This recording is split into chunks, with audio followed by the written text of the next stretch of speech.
Shalom Bapak Ibu Saudara, puji nama Tuhan. Saat ini kita diberikan kesempatan kembali untuk datang memuji, menyembah Tuhan. Kita percaya bahwa ini adalah waktu yang terbaik untuk kita boleh mempersembahkan hidup kita, ucapan syukur kita bagi Tuhan.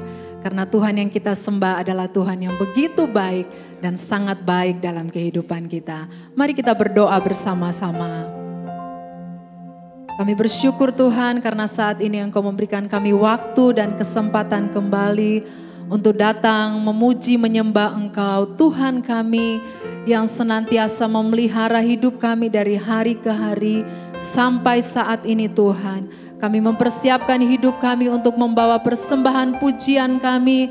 Biar Engkau hadir di tengah kami, baik kami di tempat ini, bahkan umat-Mu dimanapun mereka berada dalam kesiapan hati mereka untuk memuji menyembah Engkau, bahkan mendengarkan firman-Mu. Tuhan berkati sehingga kami menyelesaikan ibadah kami. Sungguh kami menerima berkat yang luar biasa dari Tuhan. Terpujilah nama-Mu Tuhan. Di dalam nama Yesus kami berdoa. Haleluya. Amin. Ya Tuhan yang teramat baik dalam kehidupan kita. Mari kita mau sama-sama bersyukur di hadapan Tuhan.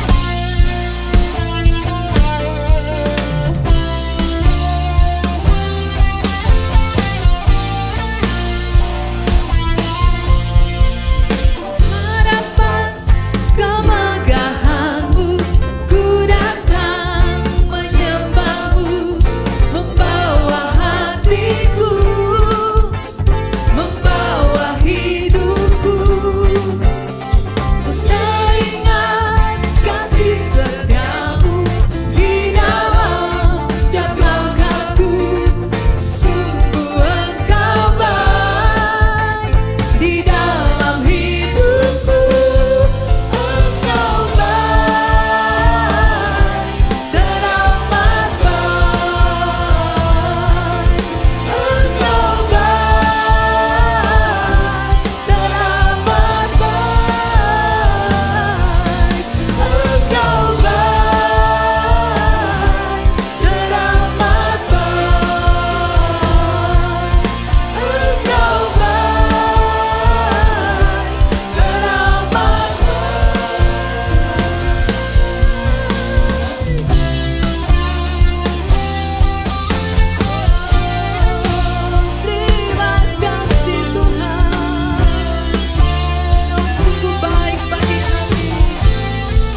selama-lamanya. Oleh sebab itu kami tidak pernah meragukan kasih setia Tuhan dalam hidup kami.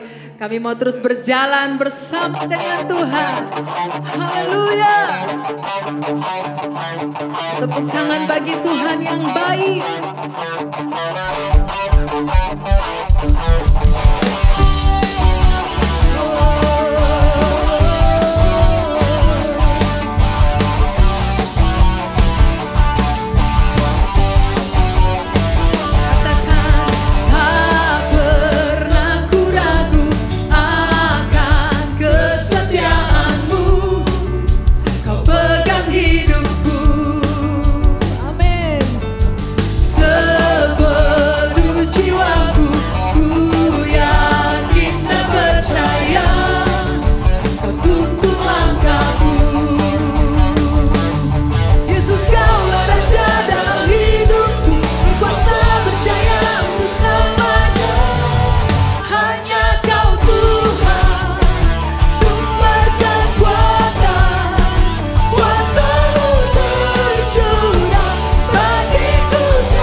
bawa kami dari kemuliaan kepada kemuliaan yang kekal.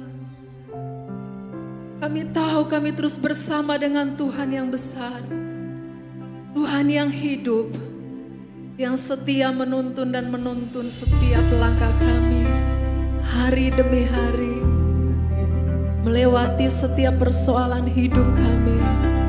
Kami percaya kami tidak pernah sendiri. Terima kasih Tuhan.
teguhkan hatiku.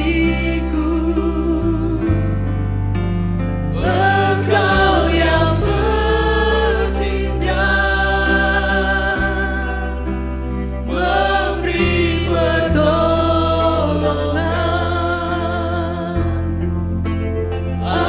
Anugerah-Mu besar melimpah bagiku.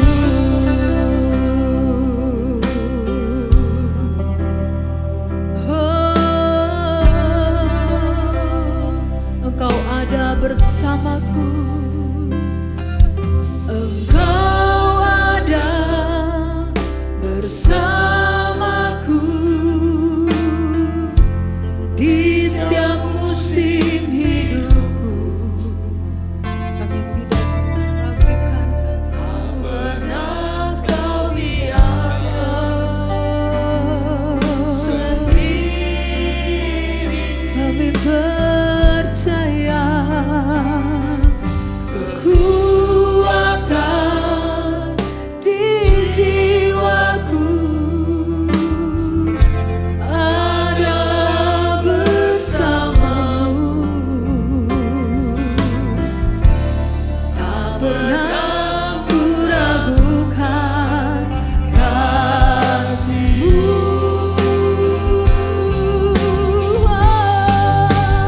Bersama-Mu Bapa, ku lewati semua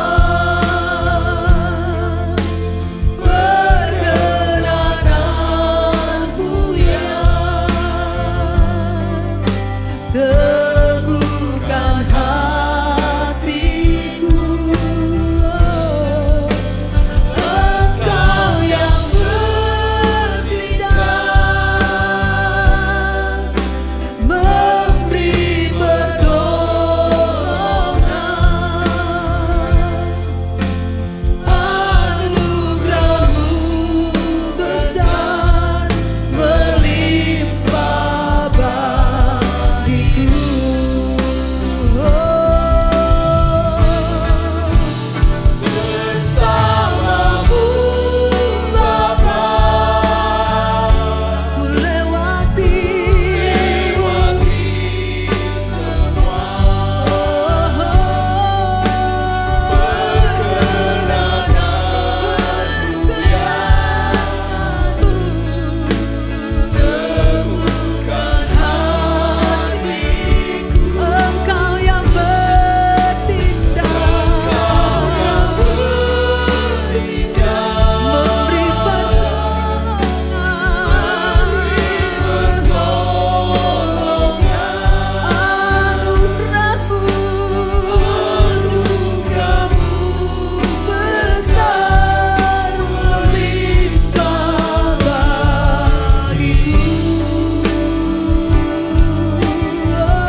Biarlah kemuliaan-Mu hadir di tengah-tengah kami, menguasai segenap hati kami, pikiran kami, supaya kami memikirkan juga yang ke atas, di mana Engkau ada. Tuhan, terima kasih kalau waktu kami ini adalah waktu di mana sebentar janji-Mu akan menjadi nyata. Karena itu kami mau Tuhan bertahan. Mohon kekuatan dari Tuhan. Mohon Tuhan supaya Engkau memberikan kami roh kesabaran menanti hari yang mulia. Terima kasih, berkati semua plan-plan-Mu yang sudah membawa kami dalam puji-pujian. Tuhan, musik. Dan kami sekarang akan memberikan hati kami. Ya Roh Kudus, ukir firman-Mu dalam batin kami, supaya kami mempunyai firman yang hidup itu. Berbicaralah dan kami siap mendengar. Dalam nama Tuhan Yesus.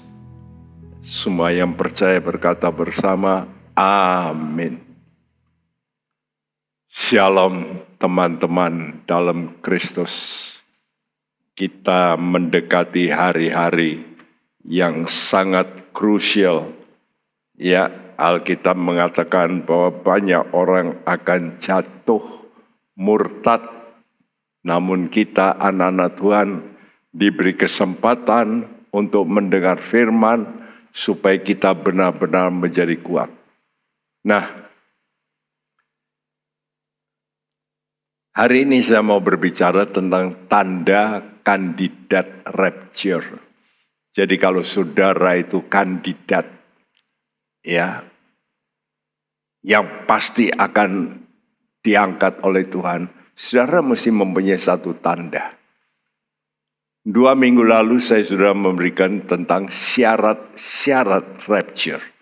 Dan syarat-syarat itu dituliskan dalam Wahyu 14 ayat 1-5 tentang 144.000 orang Israel.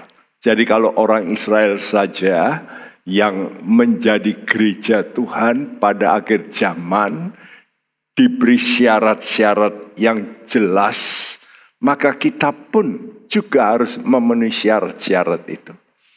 Dan salah satu tanda yang diberikan kepada mereka itulah oleh Allah, yaitu tanda di dahi. Ya.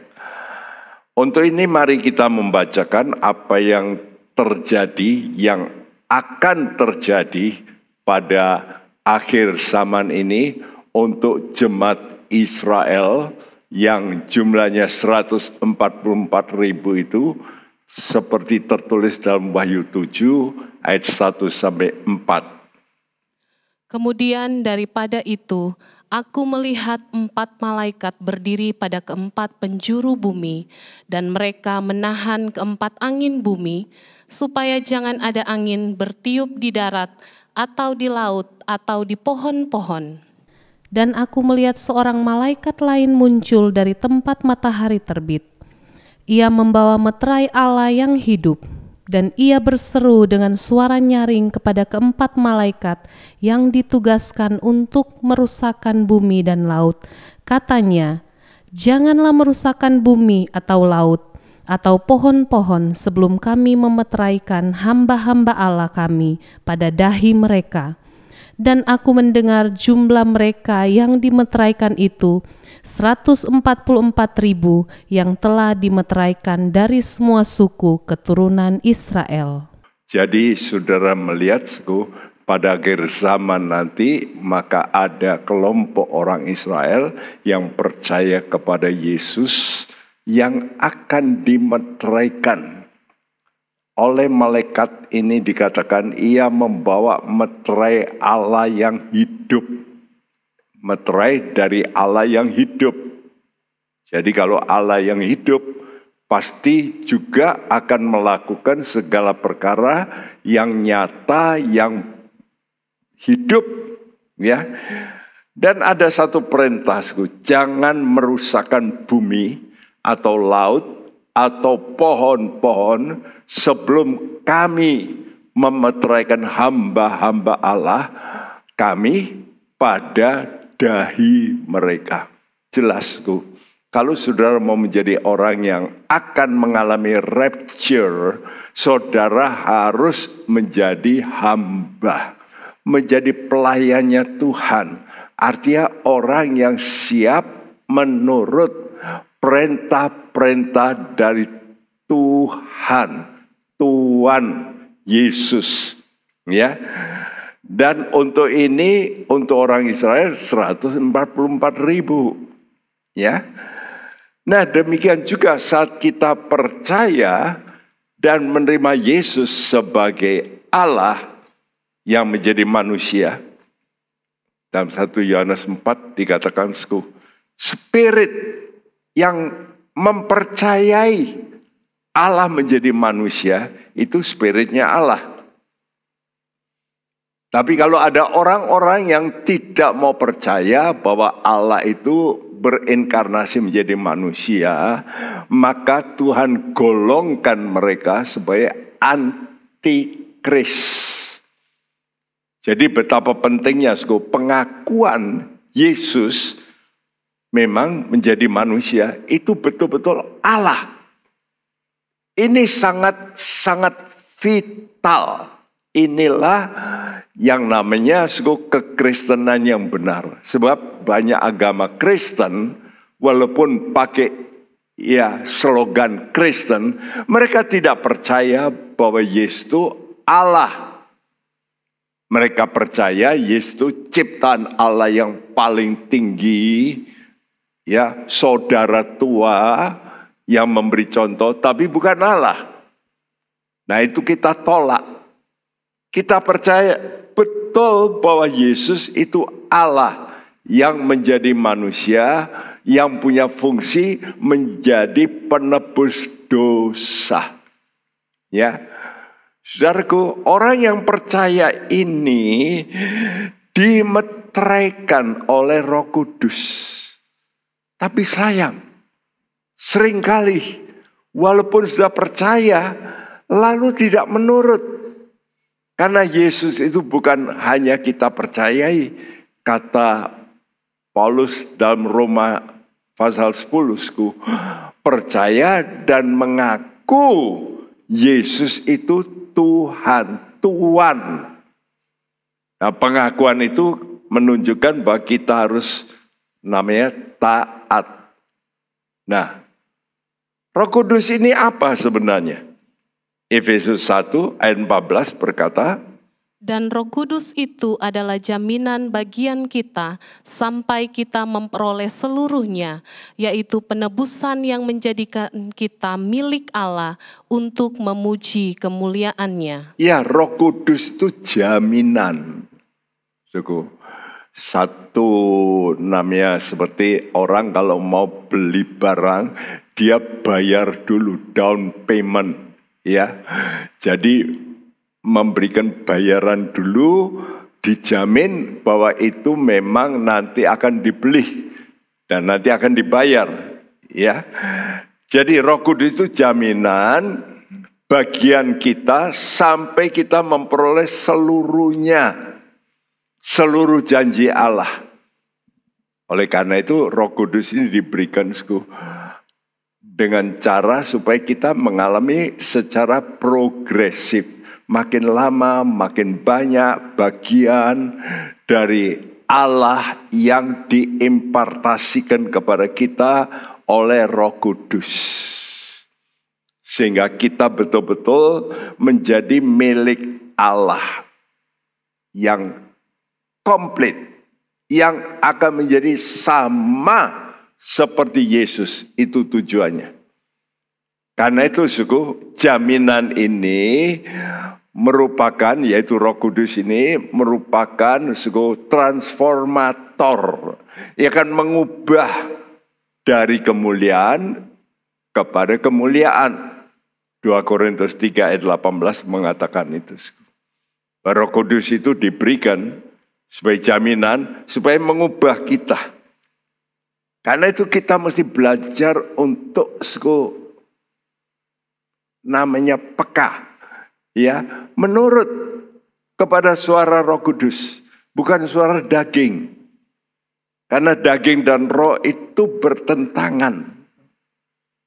Jadi kita mesti belajar untuk tunduk kepada Roh Kudus. Memang ini satu perjuangan, ya. Daging kita ini mau berontak, ingin melampiaskan keinginan kita. Tapi Roh Kudus, penolong kita itu selalu mengajar kepada kita supaya kita jangan mengikuti kehendak daging kita, ya. Dan jaminan ini diberikan supaya kita menjadi serupa dengan Kristus.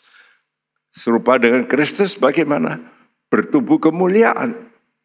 Begitu dia bangkit, tubuhnya berubah. Ya, waktu murid-murid berkumpul, maka Tuhan masuk walaupun pintu terkunci. Karena tubuhnya tidak dapat dibatasi oleh dimensi-dimensi jasmania. Nah, itulah tubuh kemuliaan. Nah, kalau kita terus diubah sampai mencapai tubuh kemuliaan, pasti kita akan rapture. Itulah sebabnya Tuhan juga memberikan bayangan metamorfosa seperti ulat bisa menjadi kupu-kupu. Nah, kalau begitu yang terpenting ini adalah saudara harus betul-betul menjaga meterai Roh Kudus ini. Jangan sampai meterai ini rusak oleh keinginan kita. Dan ini tidak mudah, ya. Ini satu perjuangan. Jadi ada pergumulan batin. Lakukan apa enggak ya? Ngikuti Tuhan atau suara daging berkata, sudahlah, tidak ada orang, tidak apa-apa, nanti minta ampun. Ini suara daging. Karena itu dalam jiwa kita ini ada satu peperangan. Medan perang itu terjadi dalam jiwa kita. Antara spirit dan daging kita. Dan Efesus 4 ayat 30 memberitahu kepada kita. Dan janganlah kamu mendukakan Roh Kudus Allah yang telah memeteraikan kamu menjelang hari penyelamatan. Nah, ini satu syarat sangat penting. Hati-hati, jangan mendukakan Roh Kudus Allah. Kalau saudara baca dalam surat Efesus pasal 4 ayat 31, dan itu nanti sudah lihat salah satu yang ditulis di awal itulah kepahitan. Jadi kalau saudara mempunyai hati pahit, hati-hati. Ya, hati pahit itu karena apa? Karena engkau diperlakukan tidak baik. Betul nggak? Begitu engkau diperlakukan tidak baik, engkau pahit hati sama orang. Dan engkau tidak mau mengampuni. Dan ini bahaya. Kata Tuhan, jangan mendukakan Roh Kudus Allah. Ya, kamu jangan sampai menyimpan hati yang pahit. Karena itu akan merusak meterai itu. Banyak anak Tuhan tidak mau sadar, kepahitan ini terus disimpan.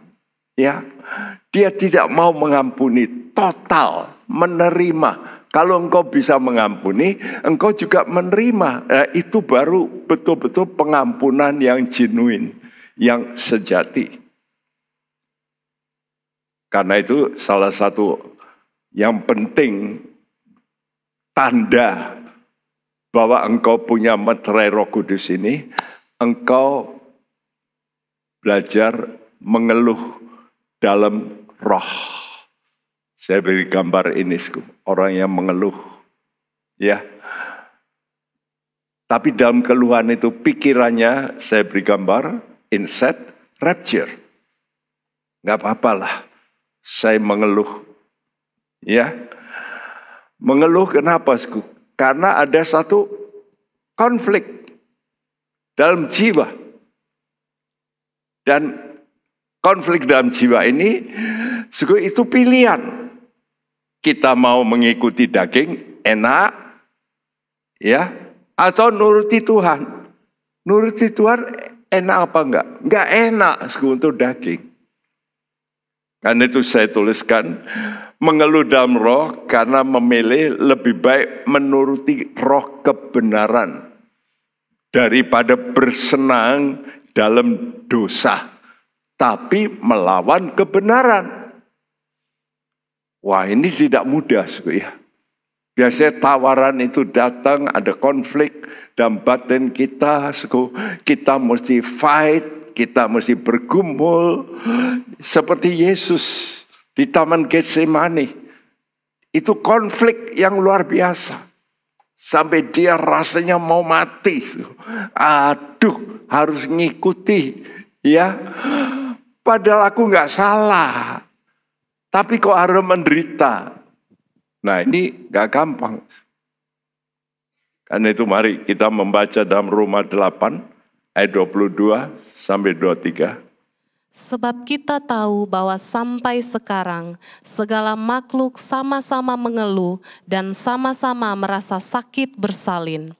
Dan bukan hanya mereka saja, tetapi kita yang telah menerima karunia sulung roh, kita juga mengeluh dalam hati kita sambil menantikan pengangkatan sebagai anak, yaitu penebusan tubuh kita. Ya, saya ganti kata yaitu penebusan tubuh kita.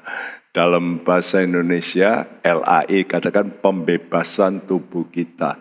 Maksudnya penebusan tubuh kita. Ya, saya garis bawahi dengan garis merah, suku. Bahwa sampai sekarang segala makhluk bersama-sama mengeluh. Apa ada orang yang tidak pernah mengeluh? Tadi malam saya mengeluh. setelah makan makanan yang ya saya rasa mungkin itu ya penyebabnya. Perut saya waduh nggak enak sekali, panas, lalu ada gangguan rasanya. Ya, membuat rasa perut ini nggak enak sama sekali. Dan kalau ada gangguan, penyakit, ataupun bullying dari orang, kita itu mengeluh. Kok gini ya hidup ini? Coba lihat binatang-binatang. Sudah melihat binatang-binatang yang menjadi mangsa dari predator. Itu seringkali meringis ya, kalau digigit gitu. Ya, selalu ada, kalau kita lihat di pemandangan di taman safari, ya, maka kita melihat bagaimana binatang-binatang itu mengeluh. Tapi bukan hanya mereka. Ayat ini berkata, kita yang telah menerima karunia sulung roh. Padahal Roh Kudus itu roh yang memberikan kita kekuatan. Betul. Roh yang memberikan kekuatan. Tapi daging kita tetap lemah. Walaupun Roh Kudus diberikan pada kita, kita ini mengeluh. Aduh kok begini ya. Kok enggak berhenti-berhenti masalahku ini. Ya, saudara. Jadi dalam fakta semua kita pernah mengeluh. Sakit gigi, mungkin dimarahi orang tua. Ya padahal orang tua salah kadang-kadang. Ya, saya perhatikan kadang-kadang begitu ya. Dan harus nurut sama orang tua, lalu padahal itu tidak cocok gitu. Mengeluh. Anak-anak juga mengeluh. Ya. Sekarang pertanyaannya, keluhan kita itu karena akibat dosa atau melawan dosa? Biasanya orang oleh karena berdosa lalu sakit, dia ngeluh. Nah, ya. Tapi jarang orang itu mengeluh karena melawan dosa. Nanti saya memberikan contoh. Ya. Jadi keluhan yang baik itu apa? Mari kita lihat keluhan yang baik itu adalah mengeluh karena rindu memakai tubuh kemuliaan yang sorgawi. Jadi merasa, aduh hidup ini kok dengan tubuh jasmani ini kok masalahnya banyak. Tuhan, kapan kami bisa diganti tubuh kami ini? Apalagi kalau sudah sakit. Wow. Saudaraku, saya pernah sakit dari setelah kuliah, ada pergantian pembantu di Indekos. Makannya itu terlambat. Biasanya jam 12:30, jam 1 itu pasti makan. Ya. Kok dipanggil, tunggu-tunggu dipanggil, enggak dipanggil-panggil. Ya, teman-teman ngomel sampai jam 2. Karena ada pergantian pembantu yang mungkin kurang cekatan. Sampai jam 2, itu kurang lebih berjalan beberapa minggu. Mulailah kena saya dengan sakit mah. Ya, jadi mah ini terganggu terus. Sampai lulus, saya masih terganggu, sering terganggu. Mah itu, saudaraku. Satu kali terganggu, luar biasa di tempat tidur. Ya, di tengah malam, lalu goyang ke kiri sakit, ke kanan sakit. Waduh, rasanya Tuhan, sudahlah, diangkat saja dah. Kok begini? Ya, goyang sedikit sakit. Tapi saat itulah Tuhan mau bicara. Ya, Karena saya sudah disembuhkan dari gangguan gagap saya. Dan saya berjanji kalau sudah sembuh, saya mau menyerahkan diri untuk jadi hamba Tuhan. Rupanya saat itu Tuhan mau panggil saya. Nah, Tuhan tagih gitu, natsar saya. Waktu saya rasa ya goyang sakit, ke kanan sakit, ke kiri sakit. Lalu di tengah-tengah tidur, tidak tidur, saya mulai mendapat penglihatan. Penglihatan yang jelas, tulisan, aku datang segera. Di langit, dan bersinar seperti ya perak begitu. Aku datang segera. Nah, saat itu baru saya tahu teringat. Lalu Tuhan banyak bicara dalam batin. Kamu kan bernatsar. Kenapa tidak bayar natsarmu? Pagi-pagi saya bangun, setelah saya minta ampun, bangun, saya baca kitab pengkhotbah pasal 5, memang dituliskan, ya, jangan sampai bernasar, tapi nggak bayar natsarnya.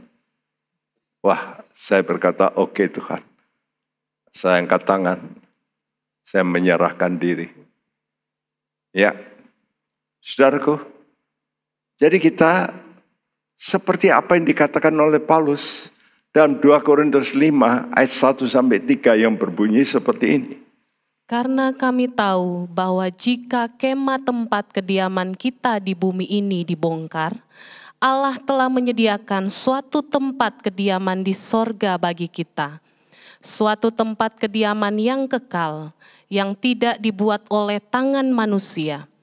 Selama kita di dalam kemah ini, kita mengeluh karena kita rindu mengenakan tempat kediaman sorgawi di atas tempat kediaman kita yang sekarang ini.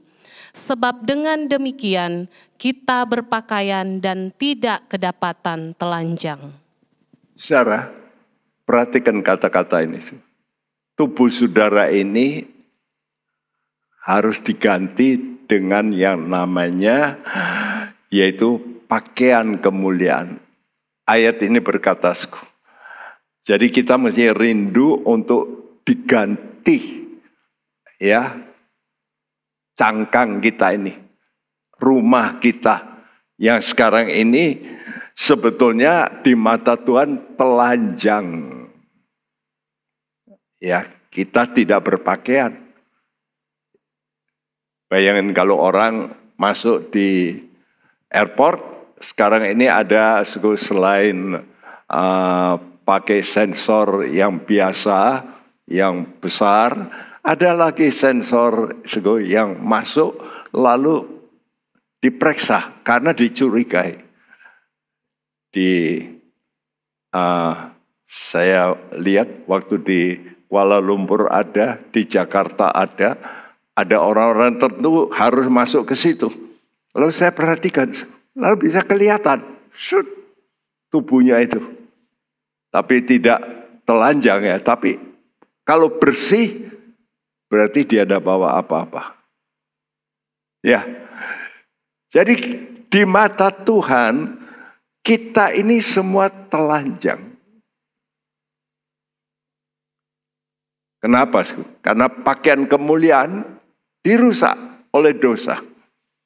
Karena itu Adam dan Hawa lalu dikasih pakaian dari bulu domba. Tapi itu pun masih telanjang di mata Tuhan. Ya, pakaian kemuliaannya hilang.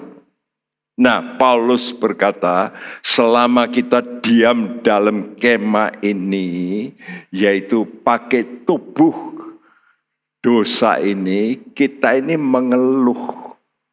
Ya, kapan diganti? Karena tubuh kita ini tubuh dosa yang bisa sakit, yang bisa merasakan gak enak. Nah, kapan bisa diganti? Ya, karena itu waktu saya melihat kata-kata aku datang segera, mulai saat itu saya mulai gali terus tentang nubuat-nubuat akhir zaman. Ya, sampai saya mengerti dengan baik.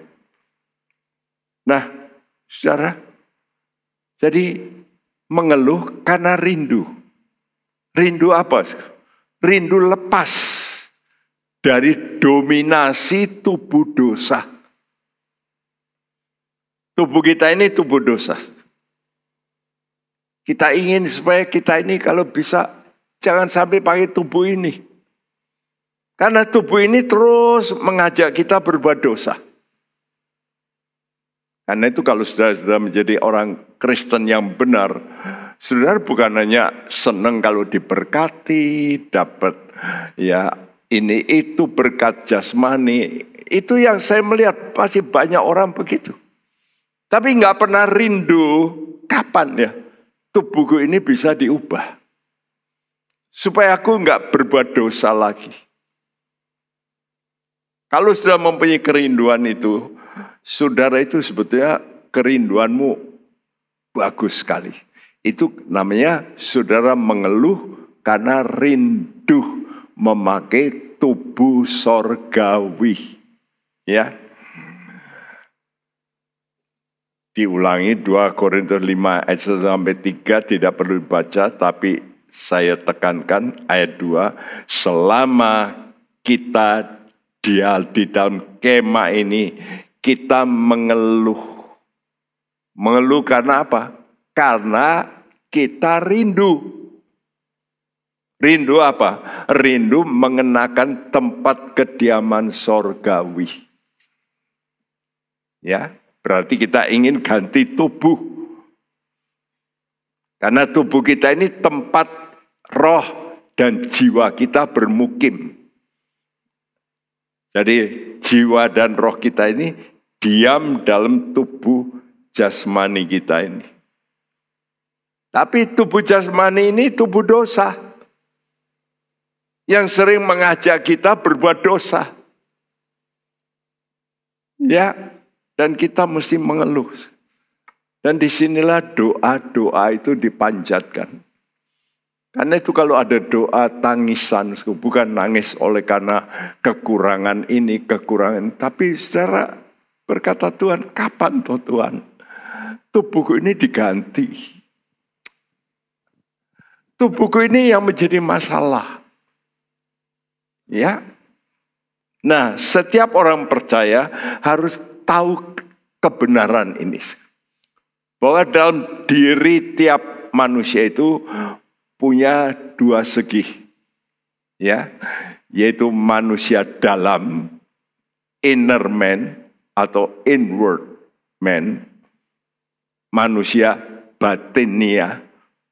Seperti Efesus 3 ayat 16 berkata, Aku berdoa supaya Ia menurut kekayaan kemuliaannya menguatkan dan meneguhkan kamu oleh rohnya di dalam batinmu. Iya, jadi Roh Kudus ini sangat berperan untuk manusia dalam kita itu jadi kuat, inner man.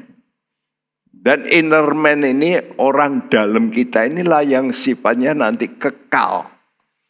Karena roh kita ini nanti yang kembali kepada Allah. Tubuh kembali kemana? Ke kubur. Dibuang. Tapi roh kita, spirit kita itu kembali kepada Allah. Kitab Pengkhotbah 12 mengatakan itu. Jadi kalau orang mati, spiritnya itu kembali pada Allah. Ya. Dan ini kekal. Jadi orang itu punya manusia dalam atau manusia batinia. Dalam bahasa Inggris katakan inner man atau inward man. Ya, tapi juga ada manusia luar, manusia lahiriah, outer man atau outward man. 2 Korintus 4 ayat 16. Sebab itu kami tidak tawar hati, tetapi meskipun manusia lahiriah kami semakin merosot, namun manusia batiniah kami dibaharui dari sehari ke sehari. Ya, Minggu-minggu lalu saya ke Surabaya melayani, lalu ke Kuala Lumpur, check up jantung saya, check up untuk pacemaker saya, lalu check up jantung juga, lalu diperlihatkan bahwa ya semuanya baik secara jantung baik, tapi bocor. Ya, sudah dikasih tahu oleh dokter di Jakarta dulu. Kamu ini jantungnya kelepmu, mungkin lain kali harus diganti nih. Waduh, saya tanya di KL gimana diganti. Oh waduh, operasi sangat besar itu. Tapi dokter berkata, ya ada kebocoran. Kenapa bocor? Ya tua. Klepnya sudah menua.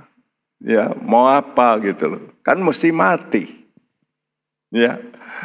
Jadi memang ya, outward man ini, manusia lahiriah ini semakin merosot. Ya. Tetapi manusia batinnya harus semakin kuat untuk mengatasi. Nah, yang dikeluhkan oleh Rasul Paulus itu adalah manusia luar ini. Yang disebut oleh Paulus tubuh dosa. Jadi selama saudara hidup, saudara ini menyandang tubuh yang disebut Tuhan tubuh dosa. Karena itu kita nggak bisa lihat Allah muka dengan muka. Kita bisa mati karena tubuh kita tubuh dosa.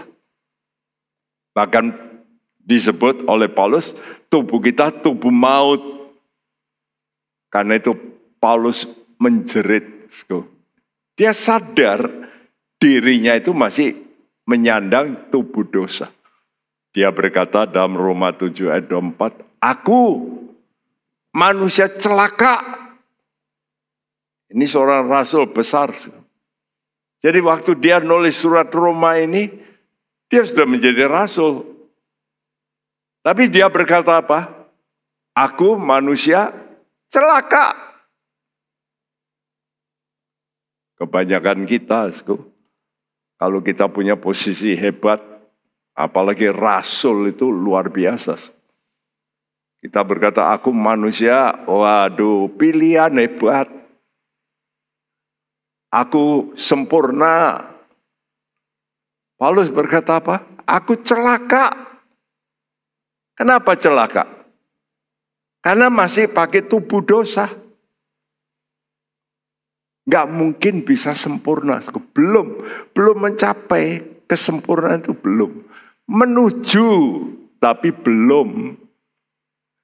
Sehingga dia berteriak, siapa yang akan melepaskan aku dari tubuh maut?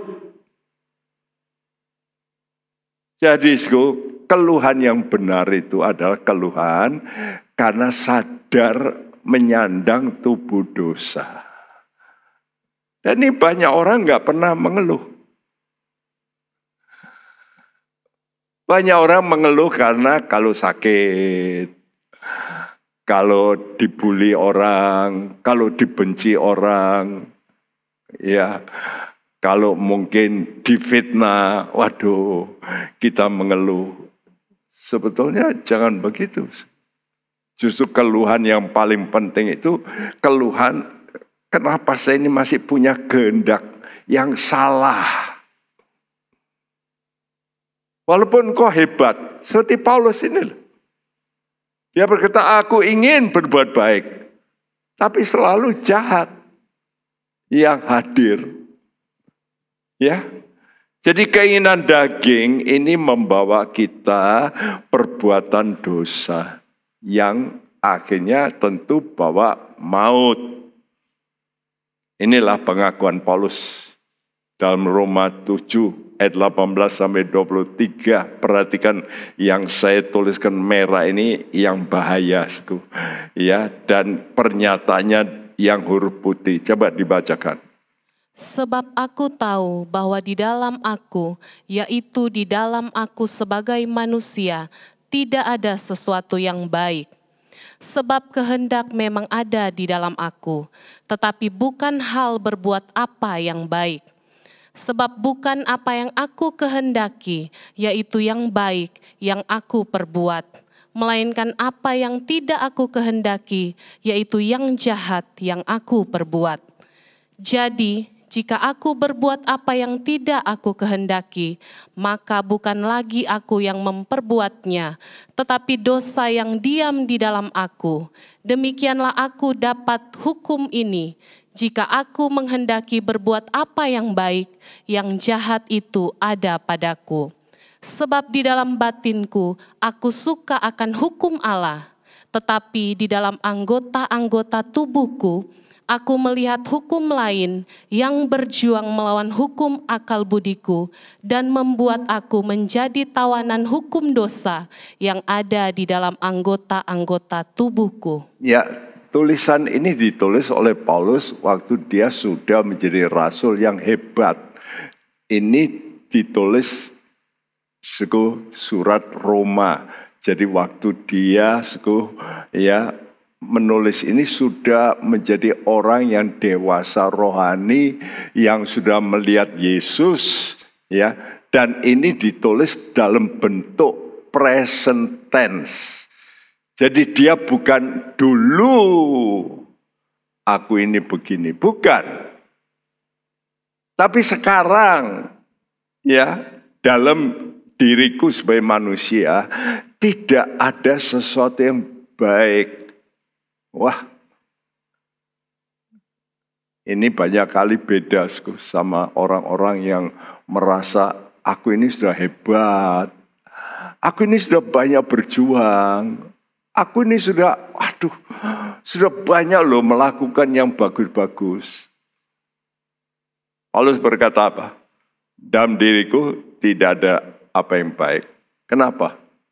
Sebab bukan apa yang aku kehendaki, yang huruf putih itu, yaitu yang baik yang aku perbuat, melainkan yang tidak aku kehendaki, yaitu yang jahat yang aku perbuat. Jadi Paulus ngerti, kecondongan dirinya itu masih yang negatif. Ya. Tapi dia rem, bukan di loss. Jadi kecondongan itu masih jelek selama pakai tubuh dosa. Nah ini mesti disadari. Dia mengatakan ini dengan jeritan, dengan tangisan. Aduh, aku ini masih pakai tubuh begini nih. Aduh, ingin berbuat baik, tapi kok ya salah lagi. Ya. Dan dia berkata dalam huruf hijau saya tuliskan, dalam batinku aku suka akan hukum Allah. Aku suka. Tetapi dalam anggota tubuhku ada hukum lain. Yang berjuang melawan akal sehatku ini. Dan ingin menawan aku ke bawah dosa. Ini pengakuan yang jujur. Jadi saudara mesti mengerti dalam diri kita ini ada namanya daging dan roh. Ya, roh dan daging ini terus kontradik. Seperti gambar ini. Ya. Dua mobil tarik-tarikan. Ya. Mana yang PK-nya lebih besar kan begitu. Nah, kalau PK-nya lebih besar, ya, dan torsinya lebih tinggi, pasti bisa menyeret. Dalam diri kita itu sepertinya seperti itu. Antara daging dan spirit. Ya. Jadi selama kita pakai tubuh dosa, kehendak daging kita ini selalu, saya katakan, ingin menyeret kita dalam perbuatan dosa. Karena itu kita mesti senantiasa berjaga-jaga. Nggak boleh loss. Ya, sudahlah, kesel aku. Nah, jangan. Ya. Dan inilah yang membuat orang percaya yang sungguh-sungguh mengeluh. Tuhan, kapan ya tubuh dosaku ini bisa diubah menjadi tubuh kemuliaan. Rindu untuk rapture diganti oleh Tuhan. Saya kira banyak orang Kristen tidak mempunyai minat ini. Minatnya bagaimana diberkati, bagaimana bisa sukses, tapi nggak pernah nangisku kepada Tuhan. Tuhan, kapan toh Tuhan? Tubuhku yang selalu mencondongkan saya untuk salah, ngomong salah, ya, melakukan yang salah ini diubah. Nah, ini keluhan, ya, keluhan karena rindu untuk diubah. Tapi ada keluhan yang lain. Yang kedua, keluhan beratnya tekanan. Ya. Jadi dalam hidup ini kita mengeluh karena kita ini harus menderita gitu. Kita sudah benar, kita sudah berbuat baik, tapi ya masih disalahkan. Dan ini makanan dari pendeta-pendeta yang mau jadi pendeta beneran harus mengalami ini. Dan itu saya rasakan waktu membimbing awal-awal ya, rasanya itu aduh, dalam batin kok enggak berhenti-berhenti toh ya. Kok enggak berhenti-berhenti, fitnaan itu kok datang lagi. Ada yang jemaat yang cari-cari kesalahan pendeta. Sepertinya cari kutu gitu. Ya. Sampai dulu ada orang yang sampai ya masuk ke kamar, lihat kamar kita isinya apa, ada. Lalu cerita keluar, aduh kok ada minyak wangi luar negeri ya. Padahal waktu itu kami nggak punya duit memang, tapi ibu diberi oleh saudaranya yang buka salon saat itu. Ya, tapi sudah suara keluar, waduh kok beli minyak wangi luar negeri. Ya, saya juga pernah difitnah, dan fitnah itu dibuat di kertas bermeterai. Jadi yang cetakan itu, jadi bukan ditempeli meterai, tapi kertas bermeterai. Ya, dikirim ke pendeta-pendeta di Semarang beberapa. Dikatakan saya korupsi 40 juta. Mereka nggak tahu, saya jual semua, ya apa yang saya dapatkan di luar negeri saat itu saya belikan barang-barang gereja juga, dan gereja itu bukan pakai nama saya, tapi itu uang saya. Itu saja masih difitnah. Ya, saya mau ngomong apa? Apa saya mesti, ya tak datangi, tak bereskan? Enggak. Bagaimana? Yang ngeluh aja sama Tuhan. Tuhan, kok gini ya? Jadi hamba Tuhan ini. Lalu Tuhan bicara dalam batin. Kamu lihat aja Musa. Kamu belum bikin mujizat. Musa yang bikin mujizat aja ya banyak ditekan. Kenapa kamu masih mengeluh? Ya, nah disitulah saya juga belajar. Waktu istri saya komplain, saya berkata, sudahlah, ya Musa saja yang bikin mujizat, masih difitnah, digitukan, apalagi kita. Sudahlah, terima aja dah. Cuma mengeluh sama Tuhan. Ya. Karena itu dalam 2 Korintus 5 ayat 4-6 berbunyi seperti ini. Sebab selama masih diam di dalam kemah ini, kita mengeluh oleh beratnya tekanan, karena kita mau mengenakan pakaian yang baru itu tanpa menanggalkan yang lama, supaya yang fana itu ditelan oleh hidup. tetapi Allah lah yang justru mempersiapkan kita untuk hal itu dan yang mengaruniakan Roh kepada kita sebagai jaminan segala sesuatu yang telah disediakan bagi kita. Maka oleh karena itu, hati kami senantiasa tabah, meskipun kami sadar bahwa selama kami mendiami tubuh ini, kami masih jauh dari Tuhan. Selama kami mendiami tubuh ini, kami masih jauh dari Tuhan. Ya, saudaraku.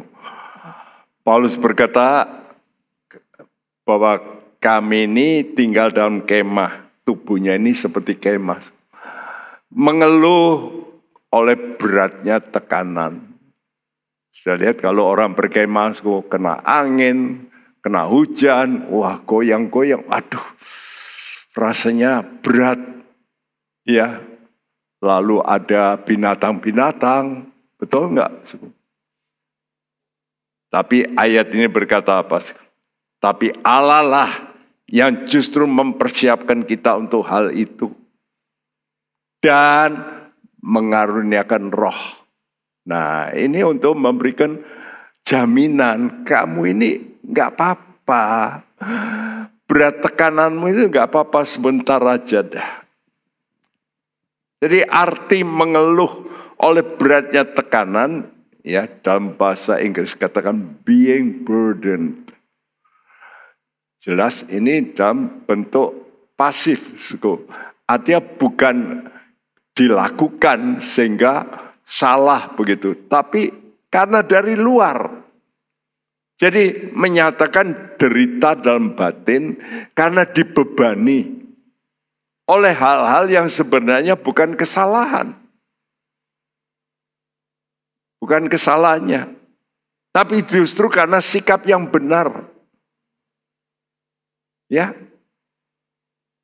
Dan itulah sebabnya Petrus juga memberitahu kepada kita dalam 1 Petrus 2 ayat 18-21.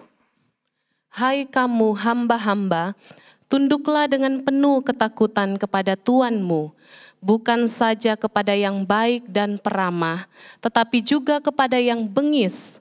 Sebab adalah kasih karunia jika seorang karena sadar akan kehendak Allah menanggung penderitaan yang tidak harus ia tanggung. Ya, sebelum dilanjutkan, coba perhatikan, untuk hamba-hamba yang ditekan oleh tuannya, yang bengis, disalah-salahkan, tapi karena dia Kristen, dia tidak boleh bantah, marah, lalu melawan tuannya, nggak boleh, bukan? Dia mesti apa? Tunduk pada otoritas. Waduh. Ini pun saya alami ya, dalam kehidupan sebagai hamba Tuhan. Ya, difitnah dan sebagainya. Ya sudah. Diam aja dah. Ya. Dan di sini dikatakan sebab adalah anugerah kasih karunia jika seorang karena sadar akan kehendak Allah menanggung penderitaan yang tidak harus. Tidak harus. Ayat 20 dan 21. Sebab dapatkah disebut pujian jika kamu menderita pukulan karena kamu berbuat dosa? Tetapi jika kamu berbuat baik dan karena itu kamu harus menderita, maka itu adalah kasih karunia pada Allah.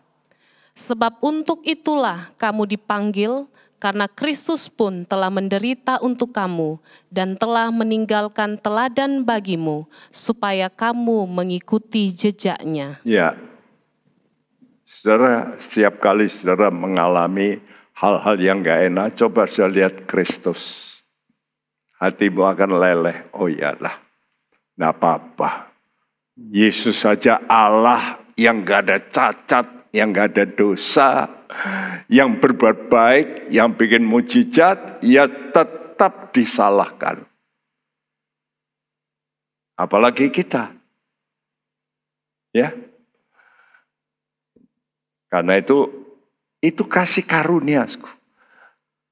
Artinya anugerah. Penderitaan yang memang Tuhan izinkan. Supaya apa? Supaya kita ini bisa seperti Kristus.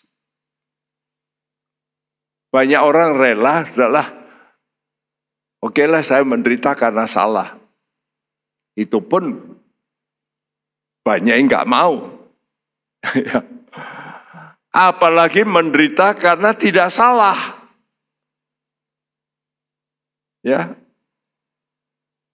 Dan kalau saya ingat masa lalu, saya banyak menderita karena tidak salah gitu. Tapi dimaki, rasanya aduh Tuhan, ya beri saya kekuatan. Kalau saya nggak lihat Yesus, ya saya nggak bisa.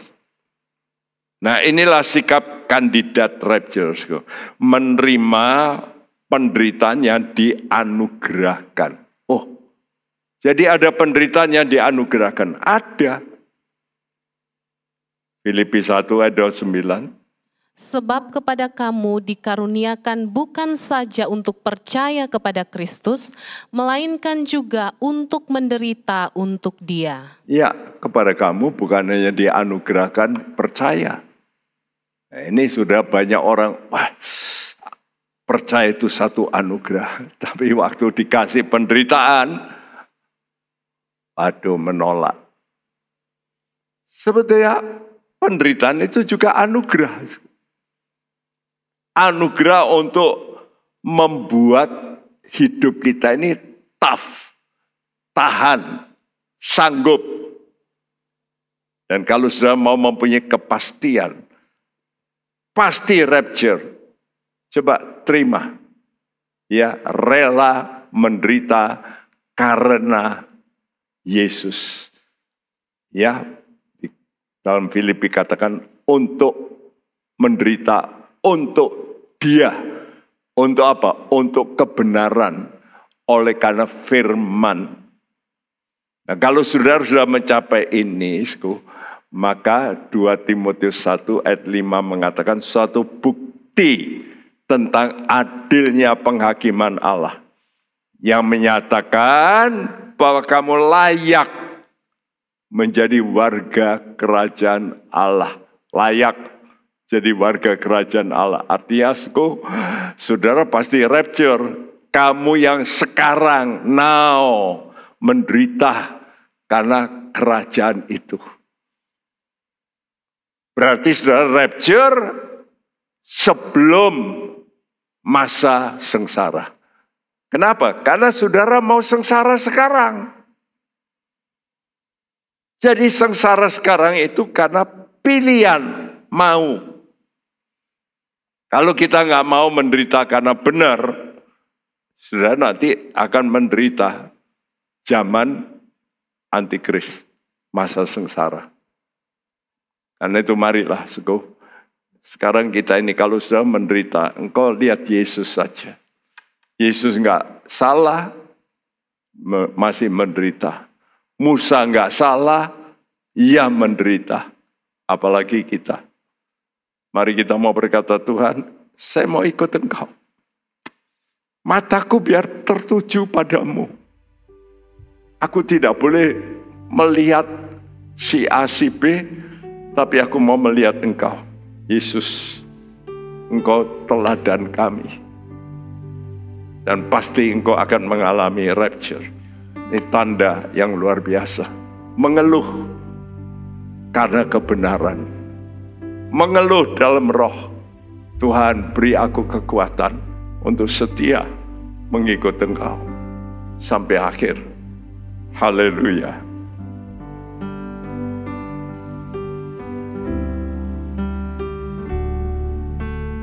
Mataku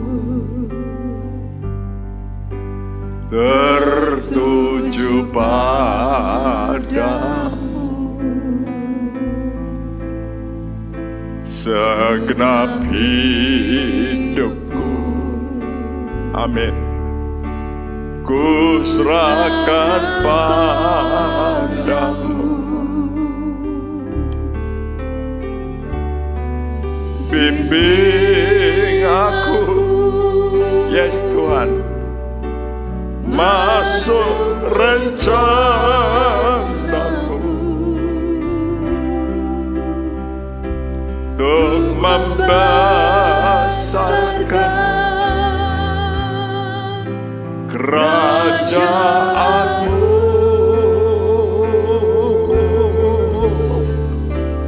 Ku mau mengikuti, yes Tuhan, kehendak-Mu ya Bapa. Ku mau selalu menyenangkan hati-Mu. Mari kita mau berdiri, nyanyikan dengan pengertian. Mataku tertuju padamu, segenap hidupku ku serahkan padamu. Bimbing aku masuk rencana-Mu untuk membesarkan kerajaan-Mu. Ku mau mengikuti kehendak-Mu ya Bapa. Ku mau selalu menyenangkan hati. Mari teman-teman, Anda yang saat-saat ini mungkin mengalami derita oleh karena benar, justru engkau harus bersuka cita. Oh, saya seperti Yesus, saya harus menanggung ini. Aku berterima kasih, beri aku kekuatan untuk lulus, untuk bisa berkata, Tuhan terima kasih, Engkau memberikan aku pendidikan supaya aku bisa menerima mahkota yang jauh lebih baik waktu nanti kami bertemu dengan Engkau. Mari kita memberi komitmen. Aku mau mengikut Engkau Tuhan. Aku mau ikut Engkau. Dan mataku tetap mau tertuju padamu. Mataku Tuhan. Mataku, yes, tertuju padamu, segenap hidupku. Amin Tuhan. Ku serahkan padamu, bimbing aku, bimbing aku masuk rencana-Mu untuk membesarkan kerajaan-Mu. Ku mau mengikuti, yes Tuhan, kehendak-Mu ya Bapa. Ku mau selalu menyenangkan hati. Itulah sebabnya Paulus berkata, pengajaran salib itu menjadi kebodohan bagi banyak orang. Bodoh kamu kalau kamu menjadi orang Kristen, kok yang mau menderita seperti itu. Tapi mari kita justru bangga. Seperti Paulus berkata, lihat bahwa dalam tubuhku ada parut-parut Yesus. Aku punya stigma, aku punya tanda sengsara. Oleh karena benar, bukan oleh karena salah, tapi oleh karena benar. Dan kau berkata, ya Tuhan, aku mau ikut seperti itu. Aku mau menjadi orang yang ingin serupa dengan Engkau. Ku mau mengikuti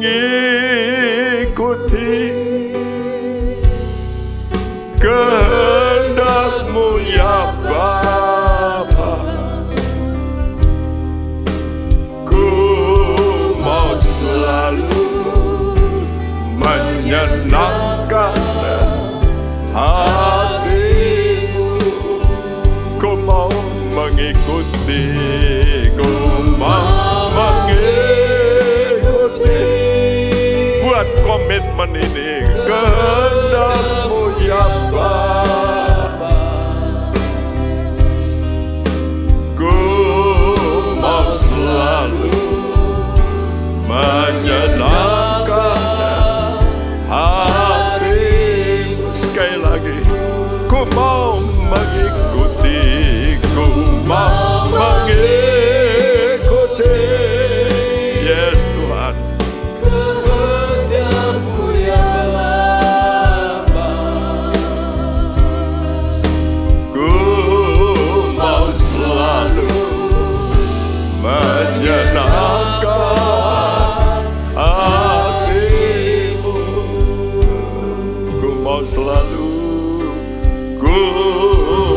selalu menyenangkan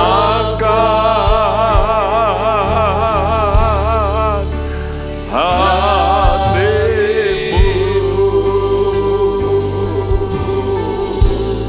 Haleluya, haleluya.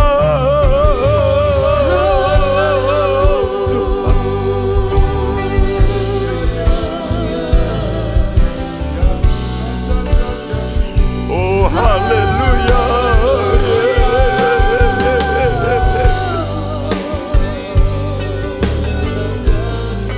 Oh ya Rama Sendeke Rama Kore.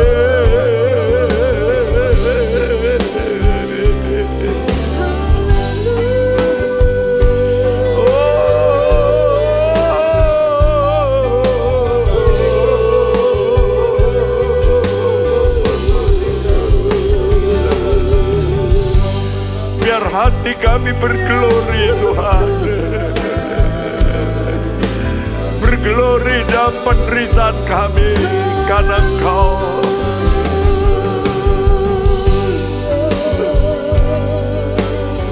Haleluya, yes.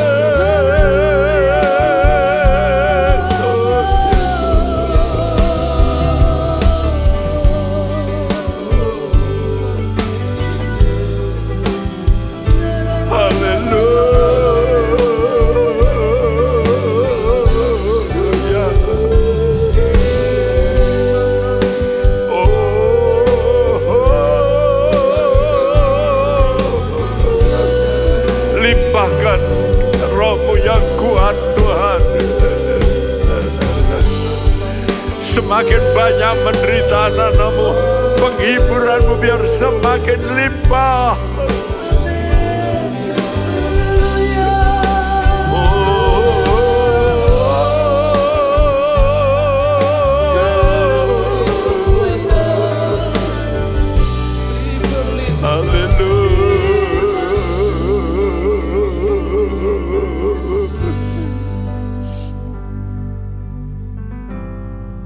Terima kasih Tuhan.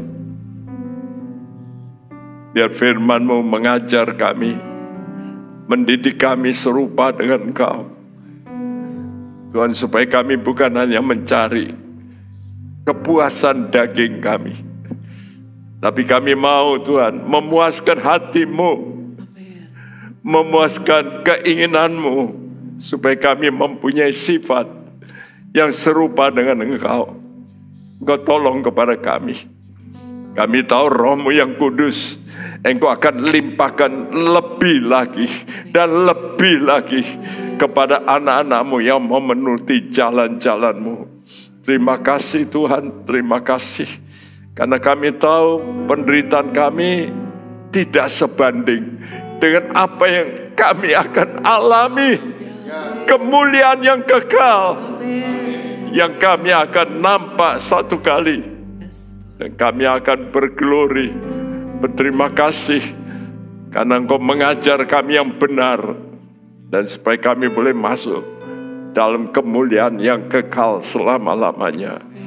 Terima kasih Tuhan, terima kasih. Berkati setiap pendengar.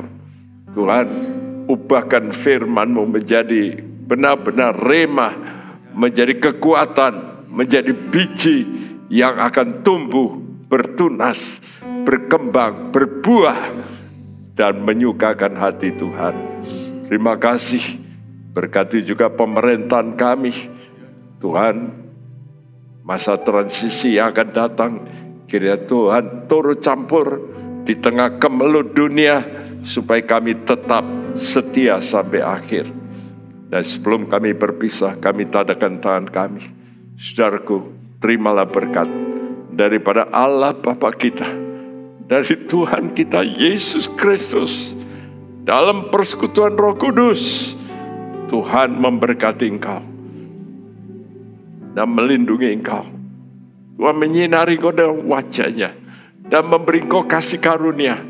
Tuhan menghadapkan wajah-Nya padamu dan memberikan engkau damai sejahtera. Mulai sekarang sampai Maranatha Dia datang kembali. Dan siap kita yang percaya berkata bersama, amin.